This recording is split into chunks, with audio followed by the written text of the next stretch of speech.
Hi hello ನಮಸ್ಕಾರ ಎಲ್ಲರಿಗೂ ಪರೀಕ್ಷೆ ಯೂಟ್ಯೂಬ್ ಚಾನಲ್ಗೆ ತಮಗೆಲ್ಲ ಆತ್ಮೀಯವಾದ ಸ್ವಾಗತ. ನಾನು ನಿಮ್ಮ ಗಣಿತ ಶಿಕ್ಷಕ ಕಾರ್ತಿಕ್. ಇವತ್ತಿನ ವಿಡಿಯೋ ಸೀರೀಸಲ್ಲಿ ಇವಾಗ ತಾನೇ ನಾವು ಮುಗಿಸಿರುವಂಥ ಸಂಖ್ಯಾಶಾಸ್ತ್ರ ಸ್ಟ್ಯಾಟಿಸ್ಟಿಕ್ಸ್ ಆ ಪಾಠದ ಸಮ್ಮರಿ ಅನ್ನು ನಾವೊಂದ್ಸತಿ ನೋಡೋಣ.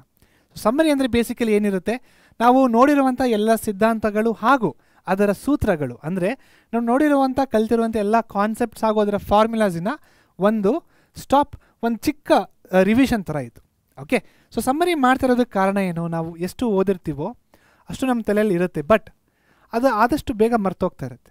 ಸೊ ಅದು ಮರಿಬಾರ್ದಂದರೆ ನಾವು ಏನು ಓದಿರ್ತೀವೋ ಅದನ್ನೆಲ್ಲ ಒಂದ್ಸತಿ ರಿವೈಸ್ ಮಾಡ್ತಾನೆ ಇರಬೇಕು.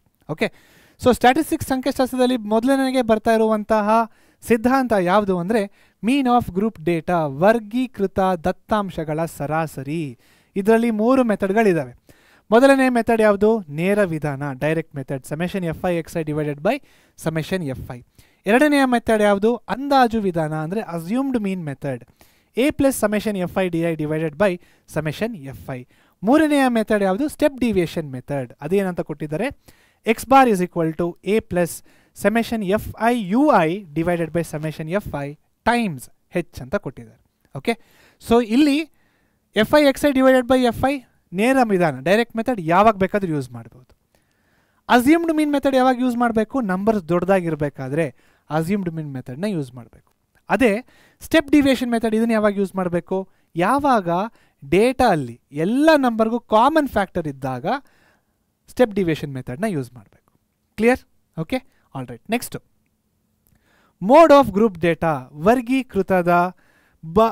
ವರ್ಗೀಕೃತ ದತ್ತಾಂಶಗಳ ಬಹುಲಕ ಅಂತ ಕೊಟ್ಟಿದ್ದಾರೆ. ಸೊ ಇದಕ್ಕೆ ಒಂದೇ ಫಾರ್ಮುಲಾ ಇರೋದು, ಯಾವುದಾ formula, mode is equal to L plus F one minus F not divided by 2f1 minus F not minus F two whole into H. Right? So ಇಲ್ಲಿ F one F not F two ಯಾವ ರೀತಿ ಕಂಡುಹಿಡಿಬೇಕು, ತುಂಬ simple. Frequency ಟೇಬಲ್ನ ನೋಡಿ, ಯಾವ frequency ತುಂಬ ಜಾಸ್ತಿ ಇರುತ್ತೋ ಅದು ನಮ್ಮ ಎಫ್ ಒನ್ ಆಗುತ್ತೆ, ಅದಕ್ಕಿಂತ ಮೇಲಿರೋದು ಎಫ್ ನಾಟ್ ಆಗುತ್ತೆ, ಅದಕ್ಕಿಂತ ಕೆಳಗಿರೋದು ಎಫ್ ಟು ಆಗುತ್ತೆ. ರೈಟ್? ಸೊ ಜಾಸ್ತಿ ಇರುವ ಫ್ರೀಕ್ವೆನ್ಸಿಯ ಕರೆಸ್ಪಾಂಡಿಂಗ್ ಮೋಡಲ್ ಕ್ಲಾಸ್, ಓಕೆ, ಅದರಲ್ಲಿ ಕೆಳಮಿತಿ ಬಂದ್ಬಿಟ್ಟು ಎಲ್ಲಾಗುತ್ತೆ, ಹೆಚ್ ಅಂದರೆ ಕ್ಲಾಸ್ ಇಂಟರ್ವಲ್. ಕ್ಲಿಯರ್? ಓಕೆ, ಇದು ಎರಡನೆಯ ಸಿದ್ಧಾಂತ ಮೋಡ್. ನೆಕ್ಸ್ಟ್, ಮೂರನೆಯ ಸಿದ್ಧಾಂತ ಯಾವುದಿದೆ, ಮೂರನೆಯ ಸಿದ್ಧಾಂತ ಮೀಡಿಯನ್ ಆಫ್ ಗ್ರೂಪ್ ಡೇಟಾ, ವರ್ಗೀಕೃತದ ದತ್ತಾಂಶಗಳ ಮಧ್ಯಾಂಕ. ಸೊ ಈ ಮಧ್ಯಾಂಕ ಮೀಡಿಯನ್ಗೆ ಯಾವ ರೀತಿ ಕೊಟ್ಟಿದ್ದಾರೆ formula, median is equal to L plus N by 2 minus C F divided by F into H ಅಂತ ಕೊಟ್ಟಿದ್ದಾರೆ. ಓಕೆ, ಸೊ ಇದನ್ನು ಇನ್ನೂ ಚೆನ್ನಾಗಿ ಜ್ಞಾಪಕ ಇಟ್ಕೊಳ್ಳೋದಕ್ಕೆ ಒಂದು ಚಿಕ್ಕ ಟ್ರಿಕ್ನ ಬರಿತೀನಿ ನಾನು. ಏನಪ್ಪ ಅಂದರೆ, ಇದು ಎಫ್ ಒನ್ ಅಂತ ತೊಗೊಳ್ಳಿ, ಸಿ ಎಫ್ ನಾಟ್ ಅಂತ ತೊಗೊಳ್ಳಿ. ಅಂದರೆ ಇವಾಗ ಎನ್ ಬೈ 2ನ ನಾವು ಎಲ್ಲಿ ಹುಡುಕ್ಬೇಕು ಹೇಳಿ, ಎನ್ ಬೈ 2ನ ನಾವು ಕ್ಯುಮುಲೇಟಿವ್ ಫ್ರೀಕ್ವೆನ್ಸಿಲಿ ಹುಡುಕಬೇಕು. ಸೊ ಕ್ಯುಮುಲೇಟಿವ್ ಫ್ರೀಕ್ವೆನ್ಸಿಲಿ ಎನ್ ಬೈ 2 50 ಅಂತ ಬಂತು ಅಂದ್ಕೊಳ್ಳಿ. ಸೊ ಕ್ಯುಮುಲೇಟಿವ್ ಫ್ರೀಕ್ವೆನ್ಸಿಲಿ 50ಕ್ಕಿಂತ ದೊಡ್ಡದು ಯಾವುದಿದೆ ಅಂತ ನೋಡಬೇಕು.